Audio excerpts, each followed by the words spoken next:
place where we get to share some of our favorite culinary gastronomical delights with all of you who don't have a clue how to cook. Today, we're going to be making one of my special favorites just in time for the holidays. And don't you just love the holidays because it's that special time of year when we can have friends and family over as dinner. Well, have friends and family over for dinner. Have friends and family over and serve them something to eat. Yes. Alright, so today we're going to be making one of my favorites. As I said, it's hand and cheese sandwiches. Yes. So I've already been to the supermarket and done my shopping for the week. We have our ingredients, and so what we are going to start off with is 2 pieces of bread. Some of you like to call it pan in other countries, you know, call it what you will. So we're going to take that. We're going to take a fresh hand. Yes. Anyone want to give me a hand? Somebody already has. All right. So we're going to put that in between there. If you like, you can also use some head cheese. I just got this head here, so we're going to use that later. Yes, that'll be fabulous. Many people ask me, Mrs. Leatherface, how's your head? Oh, well, I don't get many complaints, I tell you what. You can also season to taste with a bit of mayonnaise, salt, pepper, whatever you like. But it's a delicious treat, yes. Stay tuned after the break when we'll be making a dessert. Yes, it's one of my favorites. It's lady fingers made with real ladies' fingers. I'm so excited to share this with you. Stay tuned, and as always, bon appetit. Get it because bones, you know. All right.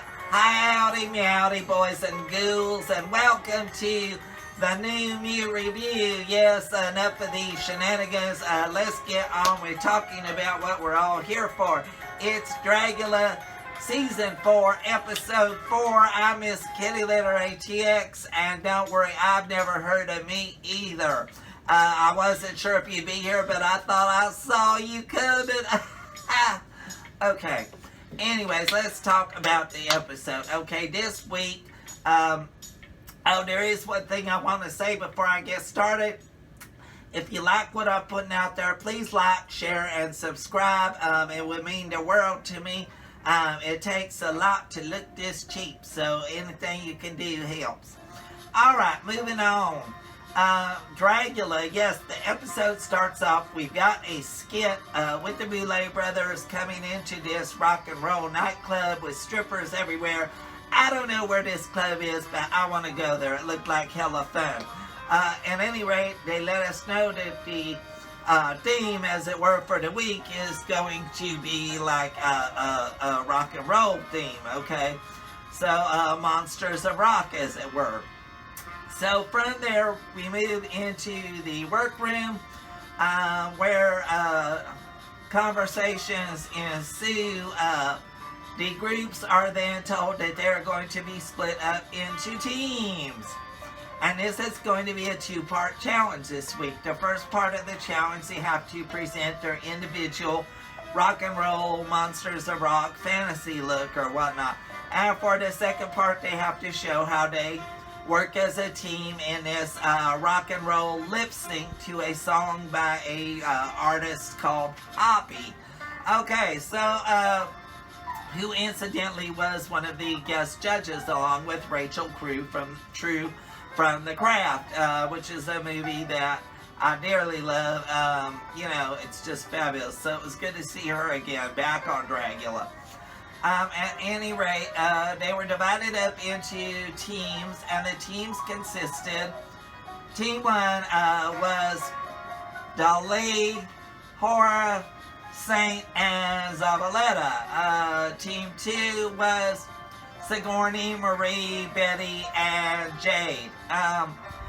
The Valet Brothers had said when they had created these teams that yeah, they kind of did it purposefully to bring out the drama, and so I can't be mad for what happened later because they got what they asked for. As y'all know, I'm not a big fan of the drama. I get it's good TV, whatever. I really just wanted to get on with seeing the runway and whatnot. So anyways, we started off with the Valet Brothers coming out in these like 80s things onto the stage. This was the start of our runway presentation. The Valet Brothers looks this week were fire, fire, fire. They were hot. I was all about those wigs. Forget selling those masks. Send me some of them 80s wigs and I'll send you a check. They were super cute. As I said, the guest judges were Poppy and Rachel True. We started off the runway with Zabaleta. And she had this kind of a rock and roll look with the big shoulders and whatnot. It was a little simple, but it was all about the presentation because she was the most punk rock thing on that stage as far as presentation goes. She was dancing around, she was falling on the floor, you were getting pogo, you were just getting everything. So the presentation kind of helped the look along. Next up we had Dolly. Dolly was doing this kind of a red leather horn god thing. I was getting a little bit of gore from it. I just thought it was fire. There was horns, there was some shoulder things. It was really a great look. Next up we had Bitter Betty. And Bitter Betty was doing this kind of a 80s hard rocker. It was like an orange zebra stripe coat. And then she pulled off the coat and she had the orange zebra stripe kind of bodysuit going on with some fishnets. She was crawling around on the floor. She was definitely giving that whole 80s tease with the big hair and whatnot. She would have been right at home in any 80s band. Next up we had Hoso. And Hoso, I put something Cyndi Lauper meets Harajuku Girl. So this was kind of like, for those of you familiar with Harajuku, it was kind of like the Catholic schoolgirl thing, but with plaid and done in kind of a punky way. I was there for it. I thought it was very cute. Next up, we had Sigourney Weaver. Okay, this was, for me, like, this was the one. This was the best look of the night. And we'll talk a little bit more later about why it didn't end up being that. But I thought, for me, this was everything. She came out, she was giving this historical silhouette. It was like Marie Antoinette meets Kiss. And the Juggalos. It was just all over the place fabulous. I don't know what was in her head to create that combination of elements, but whatever it was, it worked the hell well. It really was, as far as presentation went, a showstopper. And I'm always there for a period ball gown and whatnot. So I was already like, yes, yes, yes. There was some burlesque to it with the fan dancing kind of thing. But it was done in context to the challenge, so I wasn't like totally mad about it. Next up we had Mary Cherry. And Mary Cherry did... if you've seen the movie Rocket Man with Elton John, I immediately got where she was going with this. It was kind of the look that Elton John wore at the beginning with the devil horns and the big wings, and it was orange and red and sequins everywhere. And I actually thought this would have been one of the top looks. I thought they sold it pretty well. I actually quite liked this, but there was reasons why that. At the end that this didn't win over the judges entirely, and I'll explain those later. Next up we had Saint, and Saint was giving us this mohawk 80s. If any of y'all ever saw, it was a George Michael video, and the name of it escapes me now, but it was an 80s thing where these high fashion models were doing a runway thing, and they had these like motorcycle accessories that almost looked like handlebars coming up from their brassieres with the headlights and everything. It was that kind of tease. I really liked this look. I thought it was creative. The mohawk was fierce as hell. I do have to say that up close, The costume looked a little bit cheap only because I could spot that. It's like the crafting foam almost that they use. You could get at these hobby stores or whatnot. But that being said, the total presentation was fabulous, so I was there for it. J. Jolie, I put Jim in the holograms. You know, wanting to like J. Jolie on this show, but I gotta be real about it and say that I feel like the looks that she's presenting would be more at home in the other show, if you know what I'm talking about, as they refer to it on there. Well, I'll just go ahead and say it. They look more at home for RuPaul's Drag Race than they do for Dragula. I want to see her darken it up again. I want to see the spooky ookie ookie. Right now, I'm just not totally getting that, you know, and she's had a few weeks to try and get that together, so now it's kind of at the point where she needs to step it up, or I think she's gonna be in some trouble. I love J. Jolie, I do, but is Dragula the right show for her? I don't know. We'll see. Next up, we had the lip sync part of the challenge, which is where they how to lip sync to this song called Bite Your Teeth, or Bite Your Own Teeth. I'm going to bite my lip on what I thought about this song, other than to say that it was a little bit repetitive, so it was probably a good thing that the contestants were able to know the lyrics, because it basically was bite your teeth, bite your teeth, bite your teeth. So there was a little bit more to it than that, and I actually did go look at the video online for this particular song, and actually I liked it more once I saw the video that went with it. But seeing it performed, it was okay. So yeah, so at the end of the, both of the groups of monsters did their lip sync to the song. There was a few little malfunctions here and there. I think the Zabaleta fell on the floor. Mary Cherry's wig fell off, and she had knocked off Sigourney's cape with her guitar. So there was a few things here and there. But at the end of it, Dolly's team wins.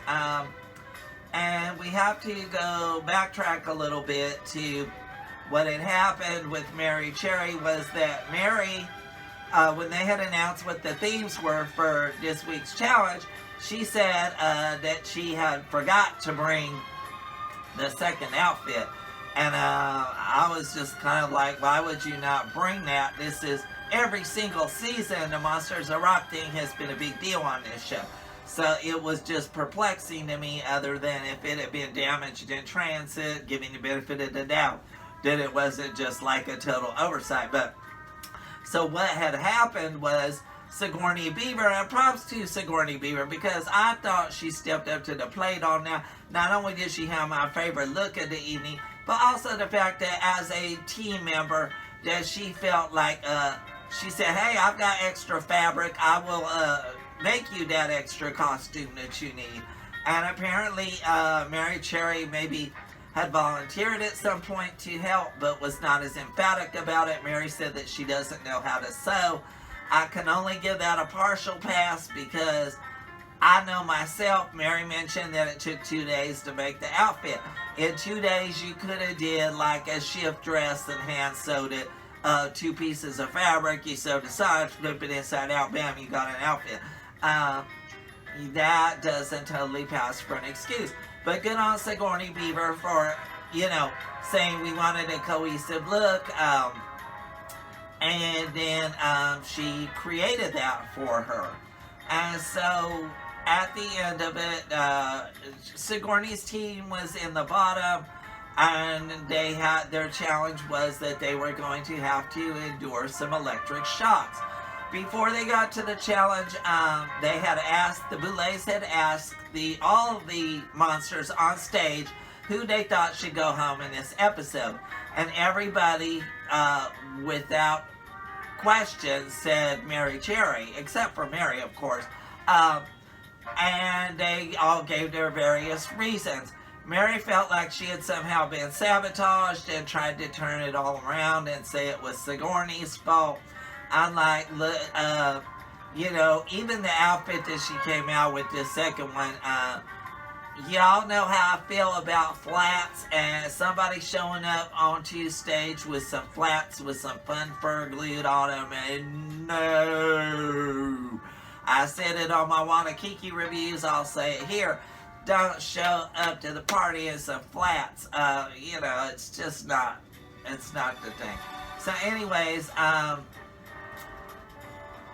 the end of it, Mary ended up being the one eliminated, and there was still some conversations afoot about, I don't know, there was like this workroom thing, and people were pointing fingers about who did what, and all of a sudden, Bitter Betty had chimed in that Sigourney wasn't a good team leader or whatnot. My take on it is, and y'all know I've said this before, if I got an issue with someone, I'm going to address that shit in real time. Don't wait until after, when the cameras are all on and everybody's around to try and bring up some nonsense that you were feeling a certain way about, when you could have addressed that at the time it was happening. What's the sense of me dropping some glass on the ground and it breaking, and then I wait till after somebody cuts their foot on it to say, oh yeah, we should have put a sign there that said there was some broken glass, or better yet, picked it up. If you felt a certain way about it, you could have addressed that at that time. Just saying. I did think that the Betty had a great look this week, but I just didn't like that turn. Maybe she felt like because the Boulets had asked for a drama, that was her turn to interject some. But I really just didn't feel that it was necessary. So at the end of things, Mary Cherry ends up being the one to go home.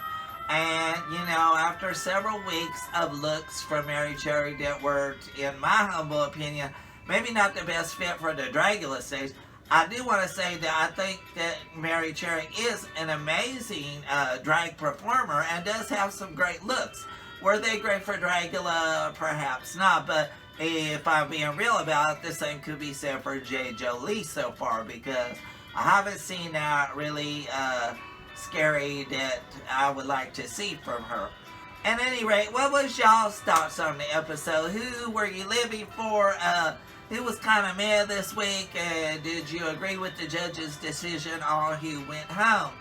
As always, I'd like to thank you so much for watching. My thanks to Sir Rat Leather and Gear, the Drag Clubhouse, Slipside Productions, United Court of Austin, just everybody, and of course, all of you out there for watching.